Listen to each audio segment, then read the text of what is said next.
Hello friends, welcome to our today's Spark session.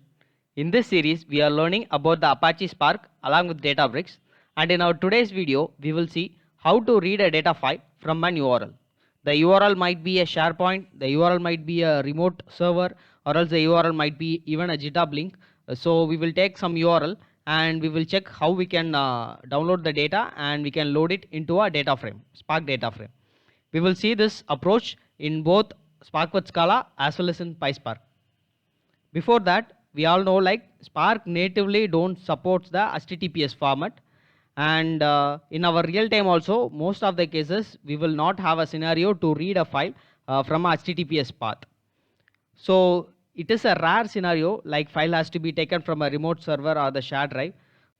So in that case, how we can read, that is what we are going to see today. That being said, let us move on to our today's demo. We are into our Databricks Community Edition. I started the cluster and also we prepared a notebook as well. Let us go through step by step. Before that, the data set that we are going to deal with today is, the URL that we are going to deal with today is the GitHub URL of my account, and we are going to take a bankchunkus.csv, which we will see how to get the data from this URL, from the HTTPS URL into our Databricks. Into our Spark data frame. So that being said, we will follow two approaches. The first approach will be with Scala. We all know like we have a package in Python like urllib, which usually we will use to get the data from the URL and load it. And same approach here. Instead of Python, we are going to use Scala. Let us try running the first block. Here we are going to import the packages. We are using the URL package and we are also using the IOUtil package, which is from org.apache. We don't need to install it specifically. These two packages are already available in our Spark cluster, so no need to worry. Let us move on to the next step. So here we are giving the URL, like this is my GitHub URL, that is I'm giving it, and I'm using a IOUtils to make it a two string, and then I'm converting it to a data set. So let me run this, and I'm also displaying the data as well. This is a data set data. So you can see it is in a single column. Now from the data set, I am converting it into a Spark data frame. So for that, I am just using spark.read.option, and then I am using a CSV, and I am giving the data set name that we defined above.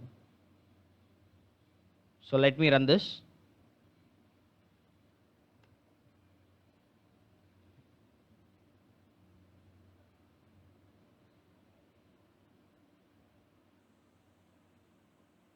You can see it got executed and we have created our final Spark data frame that we need.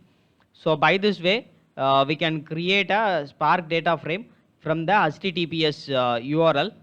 This is one of the approach, and the second approach is to use the Spark add file method, which will load the data into a driver memory, node memory, and then we will be able to read the data from that local file system into our Spark data frame.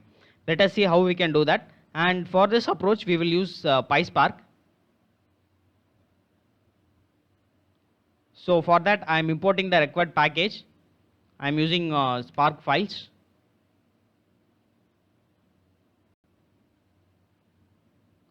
And then I am defining the URL and I am adding it into our Spark context.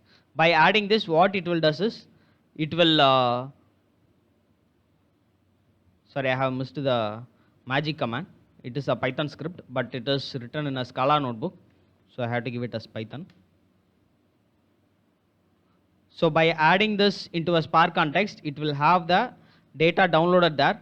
I will show you where the file is located. You can see it is in our local disk, like in the Databricks local disk, and it is the specific location that it has taken. From here we can read it directly as a local file system. So for reading a local file system, usually we will use a file :/ to read the local file system. The same way we are using, and the path we are getting it from here, sparkfiles.get, and then we are giving the file name to get the path. So now we are reading the file from our local file system into our Spark data frame. So let me run this. If a file is a huge one, then this is not the good approach to do it. As you know, this is loading it into a local space. So this is not the appropriate approach to do that. This example I am showing is just a sample to show like this is one of a way that we can do it in a but basically it is good to have those files downloaded into our machine and then move it into HDFS and then go ahead with your reading. That is a good approach. So now you can see like we have already shown the Spark data frame. The required output has been achieved from this. So by these two approaches, either by using a URL package, URL lib, or else by adding a Spark file to a Spark context, we will be able to read the file from our URL.